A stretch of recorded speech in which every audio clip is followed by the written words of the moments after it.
Good morning बच्चों। आज हम एक्टिव पैसिव में इंटेरोगेटिव सेंटेंस करेंगे। बच्चों, दो तरह के होते हैं इंटेरोगेटिव सेंटेंस। एक वो जो हेल्पिंग वर्ब से शुरू होते हैं और दूसरे वो जो WH वर्ड से शुरू होते हैं। तो हेल्पिंग वर्ब से शुरू होने, हेल्पिंग वर्ब जानते हो आप कि कौन कौन सी होती हैं? सबसे पहले डू, डज, डिड। डू और डज प्रेजेंट इंडेफिनिट में यूज़ होते हैं और डिड पास्ट इंडेफिनिट में, is, are, am present continuous में, वाज, वर पास्ट कंटिन्यूस में, हैज़ और हैव प्रेजेंट परफेक्ट में और हैड पास्ट परफेक्ट में। इसके अलावा फ्यूचर में विल और शैल का यूज़ होता है और ये मॉडल वर्ब भी हैं, कैन, कुड, वुड, मे आदि। तो जो भी सेंटेंस इन हेल्पिंग वर्ब जिसमें ऑक्सिलरी वर्ब और मॉडल वर्ब दोनों आ जाती हैं, इनसे शुरू होते हैं, उनका आंसर यस या नो में आता है। तो इसलिए इन्हें यस या नो वाले क्वेश्चंस भी कहा जाता है। शुरू होते हैं WH वर्ड्स में वाट, वाई, वेयर, हु आदि वर्ड आ जाते हैं। तो इनसे जो सेंटेंस शुरू होते हैं वो यस या नो में आंसर नहीं किए जा सकते। उसके लिए हमें प्रॉपर वर्ड्स की आवश्यकता होती है। तो अब मैं आपको इन दोनों ही तरीक़ों से एक्टिव पैसिव चेंज करना बताऊंगी। डू यू लाइक मैंगो, ये हमारा एक्टिव वॉइस का सेंटेंस है। डू हमारी हेल्पिंग वर्ब आ गई प्रेजेंट इंडेफिनिट टेंस में, यू सब्जेक्ट है, लाइक वर्ब है और मैंगो ऑब्जेक्ट है और बाद में इसमें इंटेरोगेटिव मार्क आया है। तो जब हम इस सेंटेंस को चेंज करेंगे पैसिव वॉइस में तो हेल्पिंग वर्ब डू की जगह हमारी आ जाएगी इज़। मैंगो, लाइक की third form liked, by, you और इंटेरोगेटिव मार्क सेंटेंस में भी आता है। तो फॉर्मेशन क्या हो गई हमारी एक्टिव वॉइस की? हेल्पिंग वर्ब से शुरू होते plus subject plus verb plus object. Passive voice की फॉर्मेशन हमारी होती है हेल्पिंग वर्ब जो कि नई चेंज करके आती है plus object plus V3 plus by और उसके साथ सब्जेक्ट। इंटेरोगेटिव मार्क दोनों में आता है। बच्चों, हमारी एक हेल्पिंग वर्ब सिर्फ प्रेजेंट इंडेफिनिट में और पास्ट इंडेफिनिट में आती है। बाकी सेंटेंस में दो और किसी सेंटेंस में तीन भी हेल्पिंग वर्ब आ जाती हैं। तो अगर हमारी हेल्पिंग वर्ब एक से ज़्यादा हो तब हमारा passive voice helping verb 1 plus object plus helping verb 2। और अगर हेल्पिंग वर्ब थर्ड भी आ रही है तो वो भी यहाँ पर लगेगी, यानी ऑब्जेक्ट लगाने के बाद हमें हेल्पिंग वर्ब 2, जैसे यहाँ पर इज़ है और हमें बीइंग लगाना है तो वो हम यहाँ पर लगाएंगे। और अगर हमारे पास तीसरी हेल्पिंग वर्ब भी है जैसे विल, हैव और उसके साथ हमें बीन भी लगानी है, तो एक यहाँ पर हेल्पिंग वर्ब इज़ के साथ बीइंग हेल्पिंग वर्ब 1 और हेल्पिंग वर्ब 2 हो गई, विल के साथ हेल्पिंग वर्ब 1, हेल्पिंग वर्ब 2 और हेल्पिंग वर्ब 3।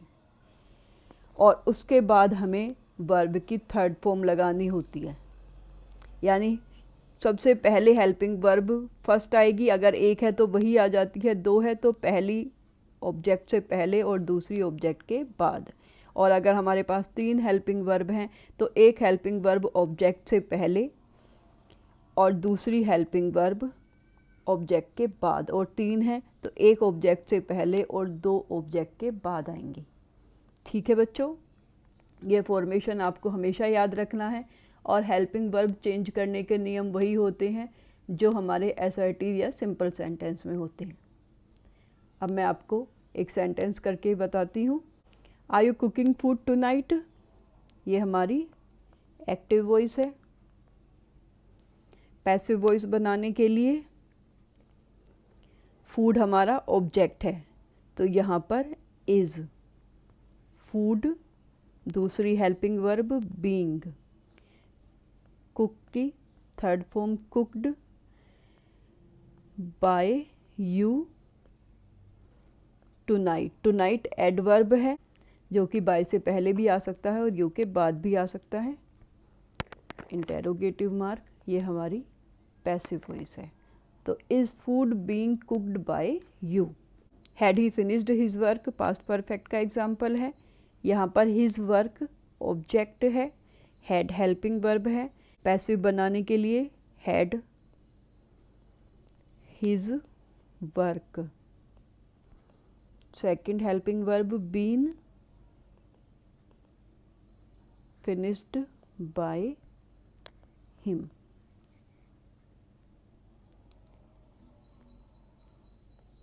तीसरा एग्जाम्पल करते हैं। Shall I have helped him by that time, active voice है। यहाँ पर ये हमारा फ्यूचर परफेक्ट का एग्जाम्पल है, शैल हैव प्लस वर्ब की थर्ड फॉर्म। यहाँ पर ऑब्जेक्ट हमारा हिम है, तो यहाँ पर ही के हिसाब से विल आएगा, विल ही। सेकंड हेल्पिंग वर्ब हैव और third helping verb been. Helped by that time adverb है, बाय मी, ये हमारी पैसिव वॉइस है। इसमें कंफ्यूज नहीं होते जब इस तरह का सेंटेंस आता है। ये बाय जो दैट से पहले लगा हुआ है ये प्रपोजिशन है, और हमने जो बाय में लिखा है ये हमारा पैसिव वॉइस का बाय है। तो ये बच्चों एग्जाम्पल हो गए हेल्पिंग वर्ब से शुरू होने वाले सेंटेंस के लिए। और जो हमारे WH वर्ड से शुरू होने वाले सेंटेंस होते हैं उसके एग्जाम्पल देखते हैं। Where did you lose your watch, यहाँ पर वेयर WH वर्ड आ गया। जब हमारे WH वर्ड से सेंटेंस शुरू होते हैं एक्टिव वॉइस में तो हमें वही वर्ड पैसिव वॉइस में भी लगाना होता है। अगर वेयर है तो यहाँ पर वेयर लगाया जाएगा, वाट है तो यहाँ पर वाट लगाया जाएगा। सिर्फ हु चेंज होता है, बाकी सारे वर्ड हमारे वही रहते हैं। डिड की जगह वाज या वर में से एक आना है, तो यहाँ पर ऑब्जेक्ट योर वॉच है तो यहाँ पर वॉज आएगा। Where was your watch, lose की third form lost by you. तो बिल्कुल वही नियम रहते हैं, सिर्फ WH वर्ड हमारा पहले आ जाता है, उसके बाद हेल्पिंग वर्ब चेंज होकर आती है। और अगर हेल्पिंग वर्ब दो या दो से ज़्यादा हैं तो वो ऑब्जेक्ट के यानी योर वॉच के बाद में आएंगी, ऑब्जेक्ट के बाद में आएंगी। अब बच्चों कुछ अलग वाले सेंटेंस देख लेते हैं। जैसे हु से शुरू होने वाले सेंटेंस थोड़े से चेंज होकर बनते हैं। हु ब्रोक द जग। बच्चों हु वाले सेंटेंस जब भी आते हैं इनमें सब्जेक्ट नहीं होता,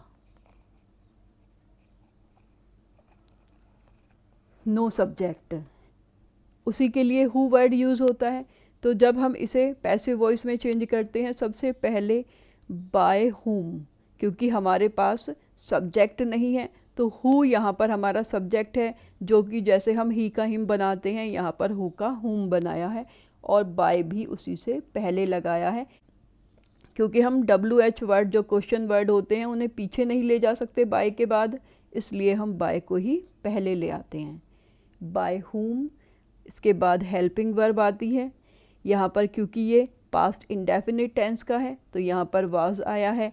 अगर ये दूसरे टेंस का होता तो उसी के अनुसार यहाँ पर हेल्पिंग वर्ब आ जाती। बाय हुम वॉज, उसके बाद आता है हमारा ऑब्जेक्ट द जग, और वर्ब की third form broken. Passive voice bye वाला पार्ट हमारा पहले आ जाता है, जो बाकी सब में हमारा बाद में आता है, क्योंकि यहाँ पर सब्जेक्ट नहीं होता। तो बाय हुम हेल्पिंग वर्ब एक है तो यहाँ ऑब्जेक्ट से पहले आई है, दो होती तो वो ऑब्जेक्ट के बाद आती। और ये हमेशा वर्ब की थर्ड फॉर्म पर समाप्त होते हैं अगर हमारे पास दो ऑब्जेक्ट नहीं हैं तो। तो हु वाले सेंटेंस हमेशा by whom plus helping verb plus object plus verb की third form. Which apple will you eat, active voice में ये जैसे हु वाले सेंटेंस थोड़े अलग होते हैं, विच वाले सेंटेंस भी थोड़ा सा चेंज होते हैं। हु वाले सेंटेंस में सब्जेक्ट नहीं होता, विच वाले सेंटेंस में बाद में ऑब्जेक्ट नहीं होता, ऑब्जेक्ट विच के साथ आ जाता है।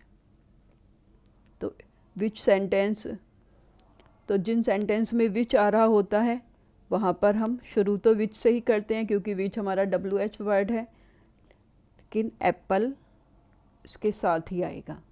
विच apple will be eaten by you, ये हमारी पैसिव वॉइस है। तो चेंज क्या है यहाँ पर, ऑब्जेक्ट में, जैसे बाय हुम सब्जेक्ट आ गया उसी तरह यहाँ पर ऑब्जेक्ट। अदरवाइज विच के बाद हेल्पिंग वर्ब लगती है, यहाँ पर विच के बाद जो भी ऑब्जेक्ट आ रहा है उसे उससे अलग नहीं करेंगे, इसलिए which apple will be eaten by you. तो यहाँ पर विच प्लस ऑब्जेक्ट, उसके बाद हेल्पिंग वर्ब आती है। अगर 2 हैं हेल्पिंग वर्ब तो भी एक साथ आएंगी और 3 हेल्पिंग वर्ब हैं तो भी एक साथ आएंगी, वर्ब की थर्ड फॉर्म, और उसके बाद बाय प्लस सब्जेक्ट। विच के जैसे ही हाउ मैनी वाले सेंटेंस भी होते हैं, यहाँ भी हाउ मैनी के बाद जो ऑब्जेक्ट होता है उसे अलग नहीं किया जाता। How many runs did he score, passive बनाते हुए हाउ मैनी रन्स वर, यहाँ पर रन्स के अनुसार ही हमारा हेल्पिंग वर्ब आएगी क्योंकि यहाँ पर रन्स ऑब्जेक्ट है। How many runs were scored by him.